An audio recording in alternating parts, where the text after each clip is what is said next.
So welcome back. In this session we are going to start with entering data. That is किसी worksheet पर आप data को कैसे enter करें, whether it be text, a number, formula or a symbol. Okay. Well, text and number हमने already देख रखा है, पिछले सेशन में आपने देखा होगा while how we used to enter text or number, but let us put it up formally within this group heading, within this session heading. Okay. So text को एंटर करने के लिए कुछ स्पेसिफिक रिक्वायरमेंट नहीं है, just select the cell in which you want to enter the data and then start typing right away. So let me type hello here, and when you are done typing press enter. Very simple. Same goes with number as well, nothing fancy. The same way, cell को select कीजिए and start typing the number and you are done with it. Okay. There is a small observation here for you. जब मैंने text को enter किया, it is by default on the left hand side of the cell. Yes, you can see it is on the left hand side. मतलब the text is by default there is a left alignment, whereas number के case में it is on the right hand side. There is a right alignment for numbers by default. This is actually how Excel identifies or distinguishes whether the entered data in a cell is a text or a number. Well, this format does not have to remain the same. ज़रूरी नहीं है ये left align and right align ही रहे. आप एक बार data enter कर लिया, उसके बाद आप इस फॉर्मेट को आप चेंज कर सकते हैं. सो अगर मैं इनको अब सेंटर अलाइनमेंट करना चाहूँ तो I can do that. That will not make any difference. Okay, so let me undo it and let us keep it that way. Symbols is again the similar case. आपको just symbols, where you will find symbol on the above the numbers. तो आपको इनको access करने के लिए just shift press करना है and then type that number. So let's say I want to use the dollar symbol. तो उसके लिए आपको shift press करना है and उसके साथ आपको 4 press करना है. Okay. So when you press shift and 4 you get the dollar symbol. Pretty much simple. Now coming to formulas. अब फार्मूलाज के लिए एक स्पेशल तरीका है कि फार्मूला एंटर करने के लिए आपको ऐसी चीज़ करनी ही पड़ेगी, and that is using an equal sign और प्लस साइन. तो अगर मुझे कोई फार्मूला एंटर करना है, let's say one of the simplest formula is the sum formula. उसको हम वैसे अलग से बाद में डिस्कस भी करेंगे, बट अभी just to take an example let us go with the sum formula. Sum formula enter करने के लिए first I will have to use equal. For any formula I have to use equal at the first. So let me press equal. Now I will have to type sum. When I type sum, Excel shows that these are the formulas related to sum. These formulas are available. So I want to use the sum formula only and not sum if and others. तो सम formula use करना है, तो अब मुझे press करना पड़ेगा tab to use this some formula. So when I press tab, what happens, this there is a parenthesis got opened. एक first bracket open हो गया. हर फार्मूला एक पैरेंथेसिस एक फर्स्ट ब्रैकेट्स के बीच में ही एंटर किया जाएगा. Okay, so when this first bracket is opened, अब आपको वैल्यूज को पुट करना है. So let me in this example मैं कुछ रैंडम वैल्यूज पुट कर लेता हूँ. आई am done with putting the values. अब आपको इस पैरेंथेसिस को क्लोज करना है. So you can do that using shift 0. Shift 0 किया, मेरा पैरेंथेसिस, मेरा फर्स्ट ब्रैकेट क्लोज हो गया. Now you have to press enter and I am done with entering a formula. That was simple. Yes, तो एक बार ये मैंने इक्वल साइन के साथ यूज़ किया, एक बार प्लस साइन के साथ भी करके देख लेते हैं. Same thing, nothing different. Plus sign use करके भी अगर आप सम टाइप करेंगे तो same thing is going to happen. फिर आपको टैब यूज़ करना है, पैरेंथेसिस ओपन हो जाएगा. फिर आपको अपना टेक्स्ट को एंटर करना है, अपनी वैल्यूज़ को एंटर करना है and then close it using shift 0 के साथ आप भी क्लोज कर सकते हैं. But there is another way, you can press tab button again. तो अगर मैं वापस से टैब को प्रेस करूं, then it will automatically close the parenthesis, complete the formula and show me the result. So when I press tab, my formula is complete and the result is here. Okay. और एक चीज़ क्या आप कर सकते हैं, using equal or plus sign is entering a cell reference.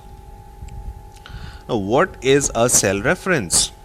Cell reference मतलब अगर मैं किसी और सेल का कंटेंट किसी दूसरे सेल पर शो करना चाहता हूँ.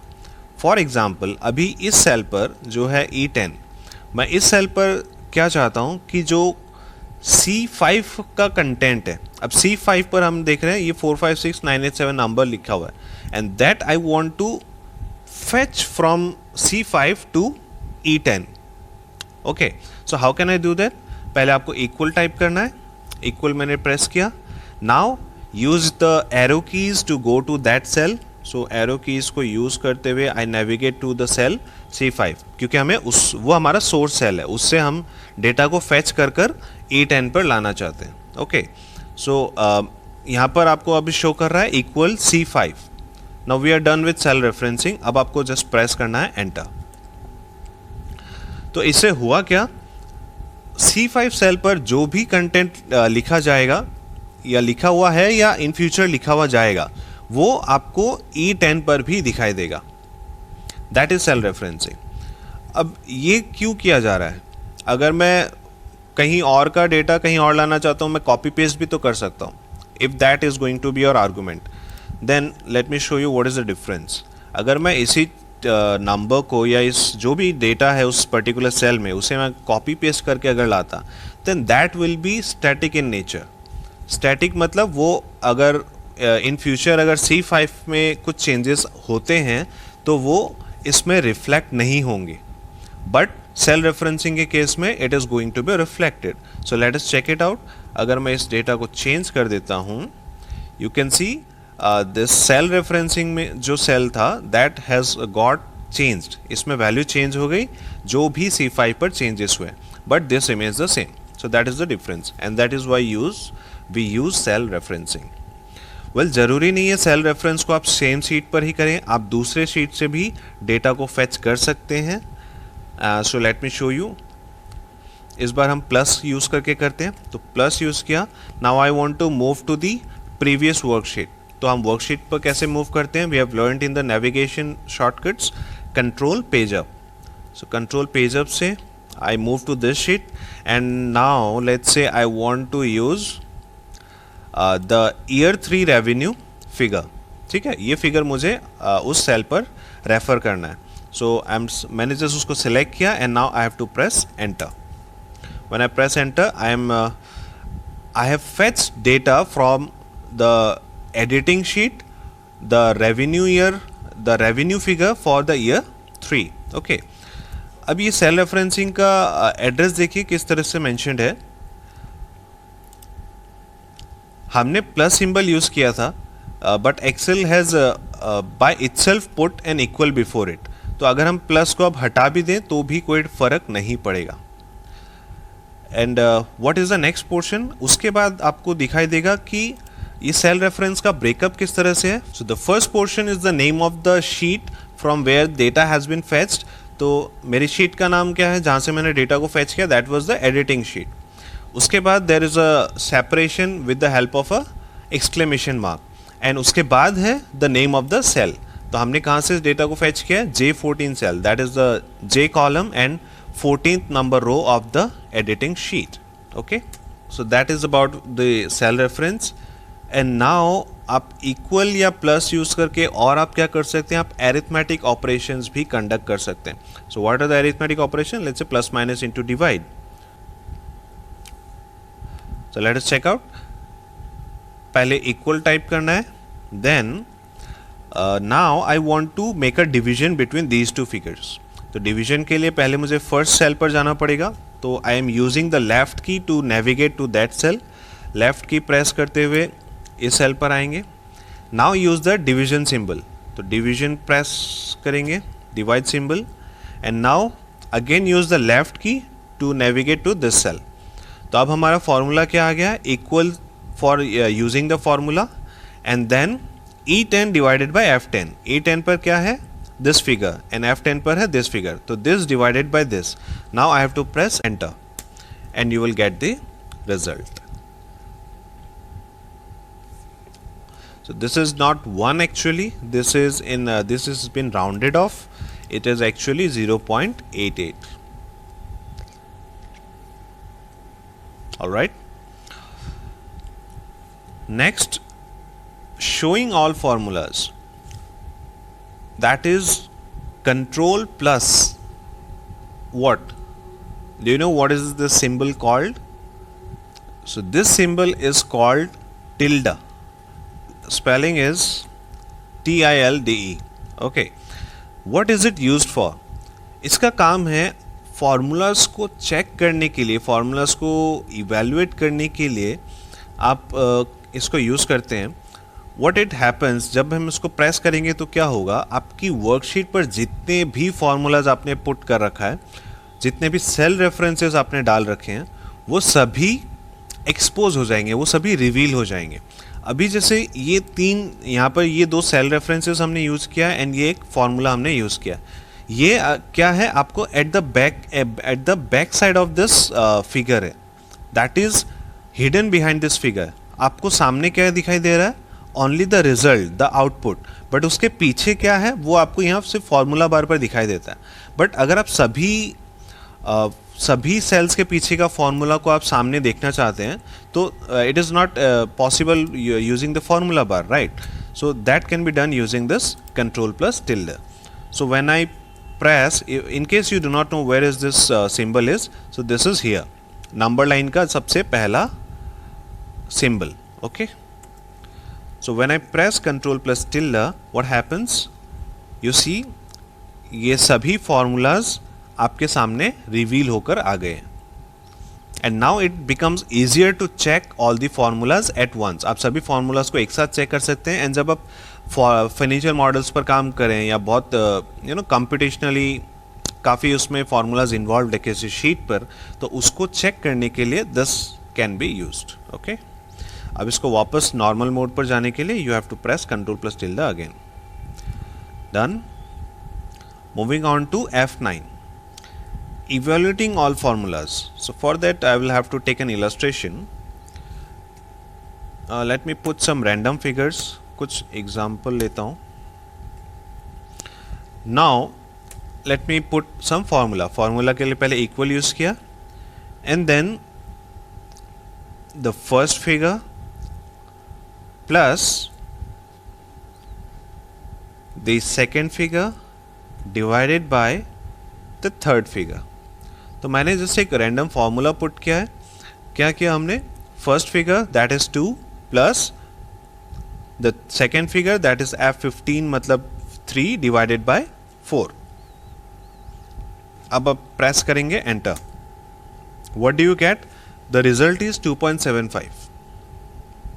हमारे फॉर्मूला में अब दो पार्ट्स हैं. the first one is the FE15 which pertains to this figure 2 and then next part पे हमने एक डिवीजन किया है. And now let's say I want to know कि इस डिवीजन का क्या वैल्यू है. I want to evaluate कि उस डिवीजन का रिजल्ट क्या है within a formula. So that I can do using F9. तो आपको क्या करना है, you have to select this second portion. select कैसे करेंगे, press F2. So if you are using a laptop then use function key plus F2. So you will get into the edit mode. Now use shift and the left arrow key to select this entire portion. तो हमें second portion को select किया and अब इसको evaluate करने के लिए, इसका क्या रिजल्ट है उसको चेक करने के लिए press function F9. What has happened, you will see जो हमारा सेकेंड पार्ट था उसका डिवीजन का फॉर्मूला हटकर उसका जो रिजल्ट था वो आपके सामने आ गया. So now that result is 0.75. सो अगर आप देखें what is the second portion 3 and 4, तो हमने क्या किया था 3 divided by 4. So that was 3 divided by 4 is 0.75. So it is showing me now the result only. So अब इसने तो F9 ने क्या किया, उस फॉर्मूला को उसके रिजल्ट से रिप्लेस कर दिया. So why would we do something like this? जब हम कुछ लंबा फॉर्मूला अगर यूज़ कर रहे हैं, इन दैट केस आप अगर इवेल्युएट करना चाहें उसको, तो ये F9 आपके काम आ सकता है. Now let me again undo it. another use of F9 is to refresh or calculate sheets. So what is it? We have seen a setting earlier. जब हमने सेटअप किया था तो let me show you. Go to Alt then M for formulas and then for calculation options press X. So ये calculations हमने देखा था that it is by default has to be kept at automatic. हमें इसे automatic रखना है. But for some reasons or by mistake, let's say you switch it to manual. So if I press M now it has been turned to manual.